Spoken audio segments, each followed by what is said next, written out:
আপনারা জানেন বাংলাদেশের ইতিহাসের একজন সফল মহানায়ক শহীদ রাষ্ট্রপতি জিয়াউর রহমান এবং বাংলাদেশের ইতিহাসের একজন সফল রাষ্ট্রনায়ক দেশ নেত্রী বেগম খালেদা জিয়ার জ্যেষ্ঠ পুত্র জনাব তারেক রহমান, যিনি ইতিমধ্যেই গত 15.5 বছর বাংলাদেশের মাটিতে, বাংলাদেশের স্বাধীনতায়, বাংলাদেশের গণতন্ত্রে যে ফ্যাসিবাদের বিষটা দ্রবিত হয়েছিল, সেই বিষটা দ্রবিত উপরে ফেলার জন্য সুদূর প্রবাসে বসেও একের পর এক বাংলাদেশ জাতীয়তাবাদী দল বিএনপি সহ এর অঙ্গ সহযোগী সংগঠন এবং সারা দেশে আপামর কৃষক শ্রমিক জনতাকে দিক নির্দেশনা দিয়ে তিনি তার কর্মতৎপরতা দেখিয়ে ফ্যাসিস্ট হাসিনা ওয়াজেদকে 5 আগস্টের সেই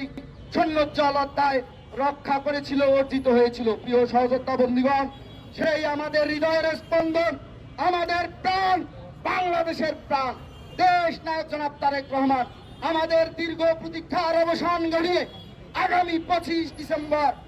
আমাদের মাঝে আমাদের বাংলাদেশের মানুষের অধিকার আদায়ের জন্য, বাংলাদেশের মানুষের গণতন্ত্র পুনঃপ্রতিষ্ঠা করার জন্য, আমাদের বাংলাদেশের মানুষের জন্য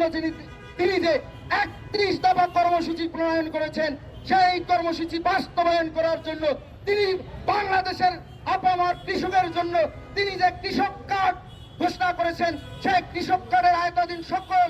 কৃষককে